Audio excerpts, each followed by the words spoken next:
إن الحمد لله نحمده ونستعينه ونستغفره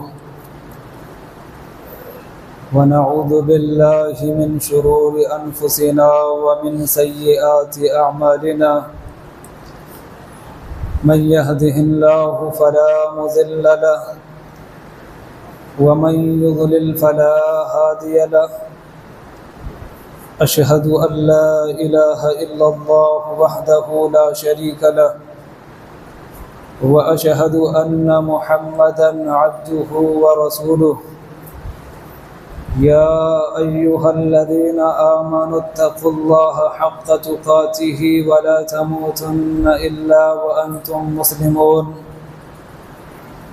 يا أيها الناس اتقوا ربكم الذي خلقكم من نفس واحدة وخلق منها زوجها وبث منهما رجالا كثيرا ونساء واتقوا الله الذي تساءلون به والأرحام إن الله كان عليكم رقيبا يا أيها الذين آمنوا اتقوا الله وقولوا قولا سديدا يصلح لكم أعمالكم ويغفر لكم ذنوبكم ومن يطع الله ورسوله فقد فاز فوزا عظيما أما بعد فإن خير الحديث كتاب الله وخير الهدي هدي محمد صلى الله عليه وسلم وشر الأمور محدثاتها وكل محدثة بدعة وكل بدعة ضلالة وكل ضلالة في النار أعوذ بالله من الشيطان الرجيم بسم الله الرحمن الرحيم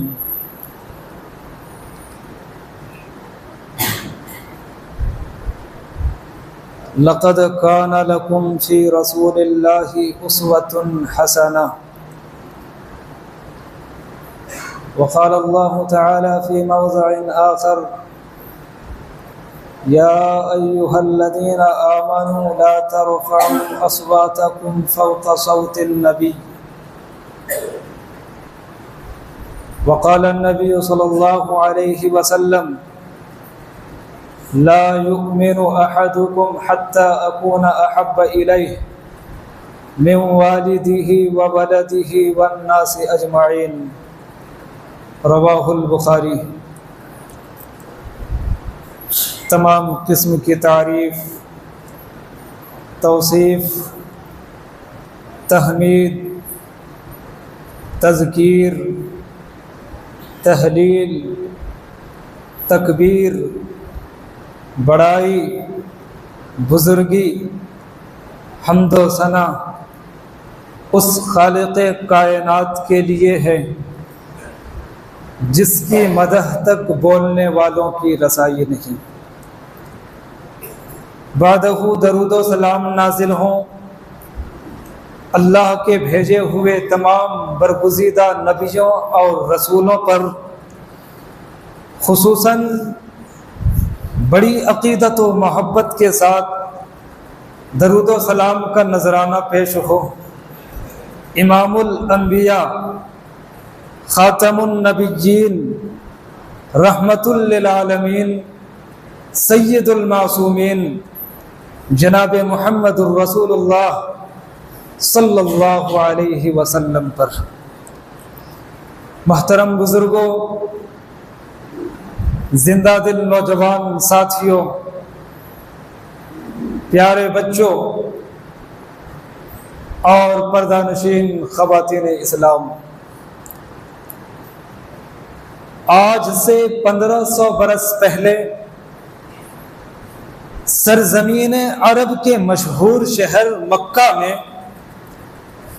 قبیلہ قریش کے اندر ایک انتہائی خوبصورت اور شریف النسل بچہ پیدا ہوا، جس کی پیدائش سے ملک شام کے محلات تک روشن ہو گئے۔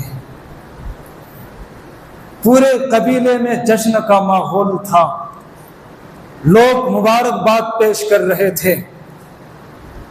بچے کی ولادت چونکہ حالت یتیمی میں ہوئی تھی، لہذا اس کا دادا عبد المطلب نے اس بچے کا نام محمد رکھا۔ 40 سال تک شریفانہ اور بے داغ زندگی گزارنے کے بعد اللہ رب العالمین نے اسے اپنا آخری نبی، اپنا آخری رسول منتخب فرما کر اس پر اپنی آخری شریعت، اپنا آخری دین اور اپنی آخری کتاب قرآن مجید نازل کیا۔ وَأَنذِرْ عَشِيرَتَكَ الْأَقْرَبِينَ کے تحت نبی کائنات جناب محمد الرسول اللہ صلی اللہ علیہ وسلم نے اپنے قبیلے کے لوگوں کو اکٹھا کیا اور کہا کہ قولوا لا الہ الا اللہ تفلحوا، کہ لوگوں لا الہ الا اللہ کہو کامیاب ہو جاؤ گے۔ اکثریت نے مخالفت کی، بہت تھوڑے لوگوں نے آپ پر ایمان لایا، لیکن دیکھتے ہی دیکھتے بہت ہی جلد قلیل عرصے میں جوک در جوک لوگ اسلام کے اندر داخل ہونے لگے، نبی کائنات جناب محمد الرسول اللہ صلی اللہ علیہ وسلم کی رسالت کو تسلیم کرنے لگے۔ لیکن یہاں تک کہ اللہ رب العالمین نے فرمایا کہ اذا جاء نصر اللہ والفتح ورأيت الناس يدخلون في دین اللہ افواجا، جتنی تیزی سے لوگ اسلام قبول کر رہے تھے، آپ کے ساتھی بن رہے تھے، دائرہ اسلام میں داخل ہو رہے تھے، اتنا ہی مخالفین کا، دشمنوں کا اور نبی کے جانی دشمنوں کا دائرہ وسیع ہوتا جا رہا تھا۔ اس وقت بھی لوگ نبی صلی اللہ علیہ وسلم کی مخالفت کر رہے تھے، آج بھی لوگ نبی کی مخالفت کر رہے ہیں، بس فرق اتنا ہے کہ اس وقت نبی کائنات جناب محمد الرسول اللہ صلی اللہ علیہ وسلم کے افکار و خیالات کے ساتھ ساتھ جسم و جاں پر بھی حملے کر رہے تھے، آج نبی کی سنت پر، نبی کی احادیث پر، نبی کی شخصیت پر حملے کر رہے ہیں۔ اس وقت مخالفین نبی کے جسم و جاں پر، نبی کے افکار و خیالات پر، نبی کے عقیدے پر کفار مشرکین حملہ کر رہے تھے، تو جس درجے کا حملہ اس وقت مخالفین کر رہے تھے، تو جو نبی کے ساتھی تھے وہ نبی صلی اللہ علیہ وسلم کا دفاع کر رہے تھے۔ لوگ نبی کی جان لینے کے لیے تیار تھے، لیکن جو نبی کے ساتھی تھے، جو صحابہ تھے، نبی کی حفاظت کے لیے، نبی کے دفاع کے لیے اپنی جان کی قربانی دی، اپنے مال کی قربانی دی اور میدان جنگ میں کود پڑے۔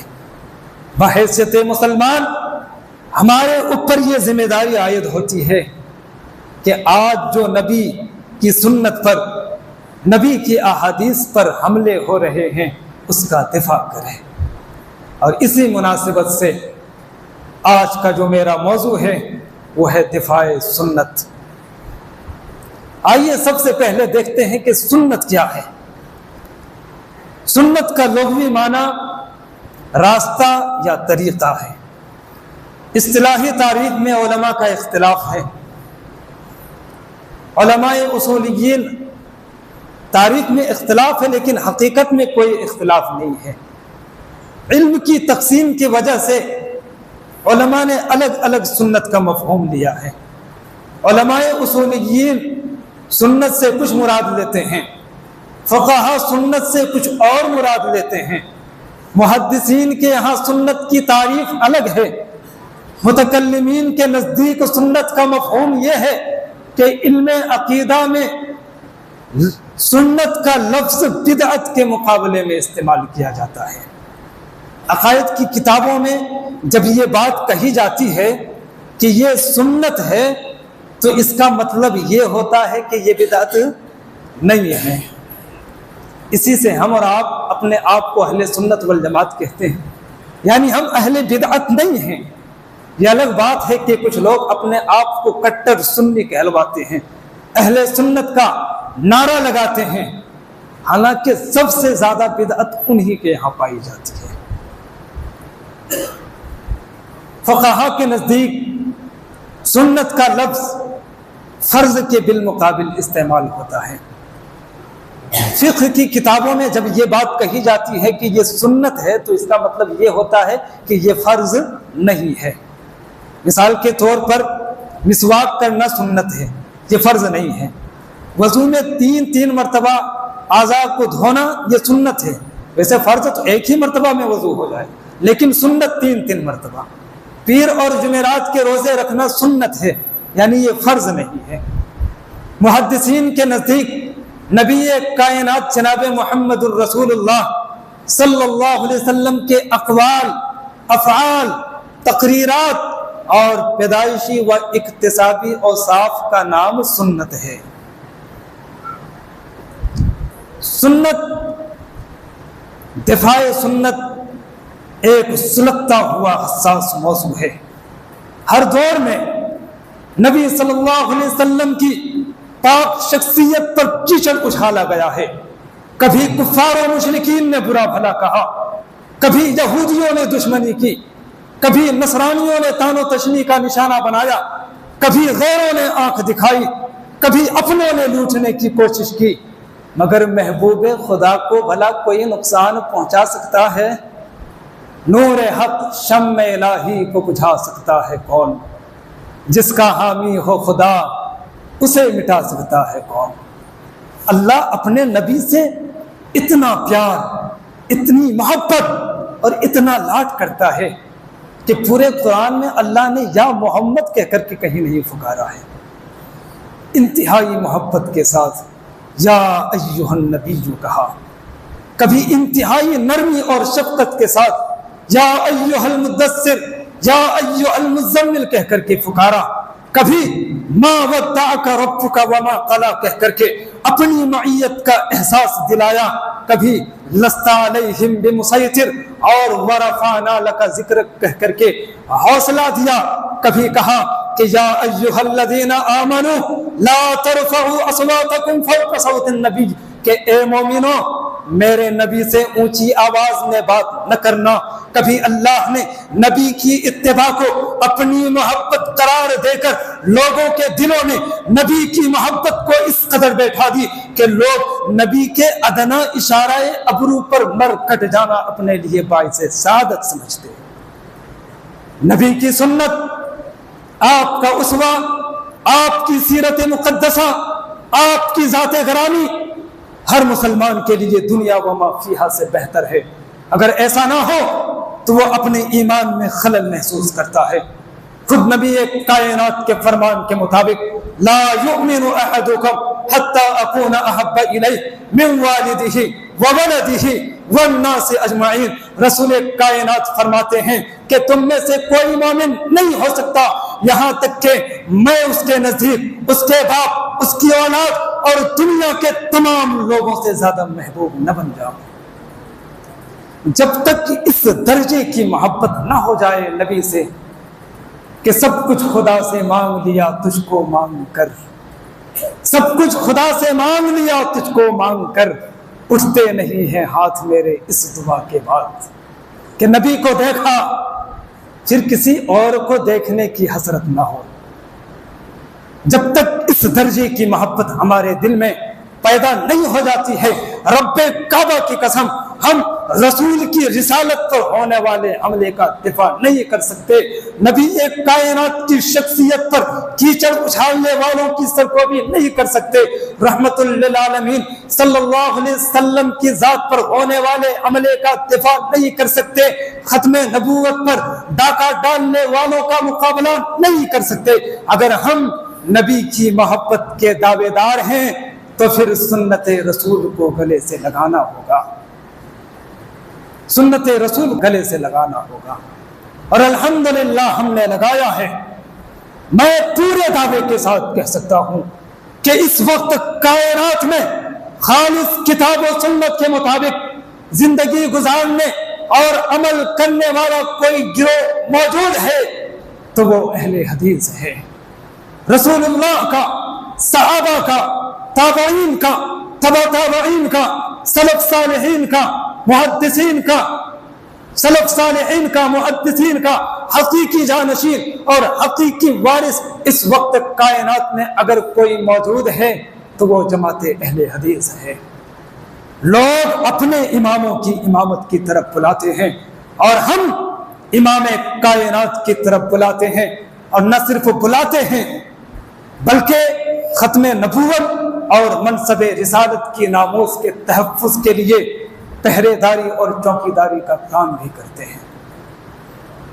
اگر کوئی ہمیں برا بھلا کہے، ہمیں کوئی گالیاں دے، ہماری ماں بہنوں کو طعن و تشنیع کا نشانہ بنائے، ہمارے بچے کو تھپڑ لگا دے، تو شاید ایک لمحے کے لیے ہم برداشت کر لیں گے، لیکن اگر کسی نے آمینہ کے لال کو برا بھلا کہا، اگر کسی نے جناب محمد الرسول اللہ کی شخصیت کو مجروح کرنے کی کوشش کی، اگر کسی نے نبی پر زبان درازی کی، اگر کسی نے نبی کو برا بھلا کہا، اگر کسی نے رسول کو گالیاں دی، اگر کسی نے ختم نبوت پر ڈاکہ ڈالنے کی کوشش کی، تو پھر ہم سنت رسول، تو پھر ہم دفاع سنت اور دفاع رسول کے لیے سر پر کفن باندھ کر نکلیں گے اور یہ ثابت کر کے دکھائیں گے کہ نبی کے نام لیوا ہیں، نبی پر جان دے دیں گے۔ نبی کی جان سے بڑھ کر ہماری جان تھوڑی ہے۔ لیکن یاد رکھنے کی بات یہ ہے کہ میدان جنگ میں جانے سے پہلے جنگی اصولوں سے آشنائی اور اسلحوں سے لیس ہونا ضروری ہے۔ خالی ہاتھ میدان جنگ میں کودنا حماقت ہے۔ آج جب کوئی نبی صلی اللہ علیہ وسلم کو گالیاں دیتا ہے، ختم نبوت پر ڈاکہ ڈالتا ہے، رسول کی ناموس کو مجروح کرتا ہے، رسول صلی اللہ علیہ وسلم کا مذاق اڑاتا ہے، رسول پر کارٹون بنایا جاتا ہے، تو دل کرتا ہے کہ دشمن رسول کو اور اس کی زبان کھینچ کر کے باہر نکال کر کے اس کا سر تن سے جدا کر دیں۔ یہ ہونا چاہیے۔ ہم جذباتی ہو جاتے ہیں، یہ ایمان کا تقاضا ہے، یہ رسول سے محبت کی علامت ہے۔ اگر دل میں یہ کیفیت پیدا نہیں ہوتی ہے تو پھر ہمیں اپنے ایمان کا جائزہ لینا چاہیے۔ اور جب تک کائنات میں سب سے بڑھ کر کے رسول سے محبت نہیں ہو جاتی، ایمان مکمل ہو سکتا نہیں ہو سکتا۔ تو یہ فطرت کے مطابق ہے، عین مطابق ہے کہ ہمیں غصہ آتا ہے، ہم جذباتی ہو جاتے ہیں، لیکن کچھ نہیں کر پاتے ہیں۔ ہمارے پاس دفاع کے لیے کچھ نہیں ہے سوائے جذباتی ہونے کے۔ اس سادگی پہ اور ہم میدان جنگ میں جانے کے لیے تیار ہو جاتے ہیں۔ تیاری کچھ نہیں، اس سادگی پہ کون نہ مر جائے، خدا لڑتے ہیں اور ہاتھ میں تلوار بھی نہیں۔ آج رسول صلی اللہ علیہ وسلم کی سنت کی مخالفت ہو رہی ہے، غیر تو غیر اپنے حدیثوں کا انکار کر رہے ہیں، سنت کی مخالفت کر رہے ہیں۔ وہ کہتے ہیں کہ ہم سنت نہیں مانتے، ہم حدیث نہیں مانتے۔ اب بھلا حدیث مانے بغیر اسلام مکمل ہو سکتا؟ اگر آپ حدیث کو نہیں مانتے ہیں تو قرآن ہی ثابت نہیں ہوتا ہے۔ نبی پر اللہ نے حضرت جبریل علیہ السلام کے ذریعہ پہلی 5 آیتیں جو نازل کی، اقرأ باسم ربک الذی خلق، کس نے خبر دی؟ نبی نے خبر دی۔ نبی کی زبان سے نکلی ہوئی بات حدیث۔ اللہ نے جب سے اللہ نبی صلی اللہ علیہ وسلم کو اپنا رسول منتخب کیا، نبی کی زبان سے نکلی ہوئی بات حدیث۔ وما ينطق عن الهوى ان هو الا وحی یوحى، اللہ کہ رسول صلی اللہ علیہ وسلم اپنی طرف سے کوئی بات نہیں بولتے تھے جب تک کہ اللہ رب العالمین کی طرف سے اشارہ نہیں ملتا، اجازت نہیں ملتی۔ تو سنت کو مانے بغیر ہم قرآن کو ثابت ہی نہیں کر سکتے ہیں۔ آج سنت پر غیر تو غیر اپنے حملے کر رہے ہیں، اس کا دفاع ضروری ہے، اور دفاع کے لیے ہمارے پاس کچھ نہیں۔ ہم اپنے جلسوں میں، اپنی مسجدوں میں اس کے خلاف 4 لفظ بول دیتے ہیں، سنت کے دفاع کے لیے اردو زبان میں 4 سطر لکھ دیتے ہیں اور سمجھتے ہیں کہ ہم نے دفاع سنت کا حق ادا کر دیا۔ نہیں، دفاع سنت کا حق ادا نہیں ہوا ہے۔ اس وقت جب نبی صلی اللہ علیہ وسلم کے جسم و جاں پر سیدھے حملے ہو رہے تھے، آپ کی ساتھی، آپ کے صحابہ نے، آپ کے ماننے والوں نے اپنی جان کی قربانی دی۔ جان پر حملے ہو رہے تھے، جان کی قربانی تھی، مال کی قربانی تھی، اور کون سی تکلیف، کن مشقتوں کو برداشت نہیں کیا صحابہ کرام نے۔ دین کو پھیلانے کے لیے، نبی کے دفاع کے لیے حضرت بلال پر ظلم ہوا، حضرت سمیہ پر ظلم ہوا، اور نہ جانے کتنے ایسے صحابہ ہیں جن پر ظلم ہوا، لوگوں نے تکلیفیں دی، کفار و مشرکین نے۔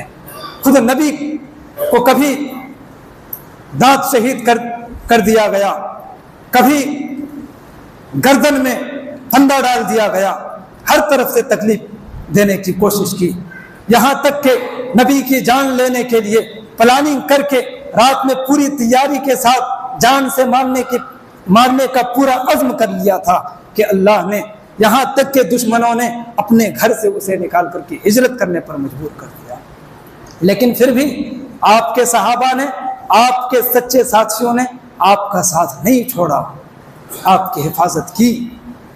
اسی لیے تو اتنی قربانیاں دی کہ اللہ نے صحابہ کرام کے بارے میں کہا کہ خود صحابہ کی زندگی میں اللہ نے کئی صحابہ کی ایک بڑی تعداد کو اس دنیا ہی میں جنت کی بشارت دیتی، خوشخبری دیتی۔ ایک ہی مجلس میں 10 صحابہ کو جنت کی خوشخبری دیتی، جسے عشرہ مبشرہ کہا جاتا ہے۔ اور پھر کہا کہ رضی اللہ عنہم ورضوا عنہ، اللہ راضی ہو گیا اس سے اور وہ اللہ سے راضی ہو گئے۔ تو نبی کے دفاع کے لیے انہوں نے اتنی تکلیفیں برداشت کی۔ تب آج ہم صرف 4 سطر اردو زبان میں لکھ دیتے ہیں اور سوچتے ہیں کہ ہم نے دفاع سنت کا حق ادا کر دیا۔ نہیں، دفاع سنت کے لیے ہمیں رسول کی عظمت کو سمجھنا ہوگا، دفاع سنت کے لیے ہمیں سنت رسول پر عمل کرنا ہوگا، دفاع سنت کے لیے ہمیں علوم حدیث اور جرح و تعدیل کا علم حاصل کرنا ہوگا، دفاع سنت کے لیے عربی زبان کے ساتھ ساتھ دیگر کئی زبانوں میں مہارت حاصل کرنا ہوگا، دفاع سنت کے لیے تحریر و تقریر کا فن سیکھنا ہوگا، دفاع سنت کے لیے دوسرے مذاہب اور مکتبہ فکر کا گہرا مطالعہ کرنا ہوگا، دفاع سنت کے لیے حالات حاضرہ پر گہری نظر رکھنا ہوگا، دفاع سنت کے لیے سائنس اور جدید ٹیکنالوجی سے استفادہ کرنا ہوگا، تب جا کر کے ہم دفاع سنت کا حق ادا کر سکتے ہیں۔ ہمیں اور آپ کو چاہیے کہ ہم دفاع سنت کی پوری تیاری کریں اور مخالفین کا منہ توڑ جواب دیں۔ جس طریقے سے دفاع سنت کی شدید ضرورت ہے، اسی طریقے سے دفاع صحابہ کی بھی ضرورت ہے، جنہوں نے نبی کے ادنا اشارہ ابرو پر اپنی گردنیں کٹا دی، اپنا سارا مال خرچ کر دیا، اپنی پوری زندگی صرف کر دی، اپنا گھر بار چھوڑ دیا، اپنی بیویوں کو بیوہ کر دیا، اپنے بچوں کو یتیم کر دیا۔ آج کوئی آتا ہے اور نبی کے ساتھی کو، نبی کے صحابہ کو گالیاں دیتا ہے، تان و تشنیع کرتا ہے، برا بھلا کہتا ہے۔ کس نے یہ حق دیا؟ صحیح بخاری کی حدیث، اللہ کے رسول نے فرمایا لا تسبوا اصحابی، کہ لوگوں میرے صحابہ کو گالیاں نہ دو۔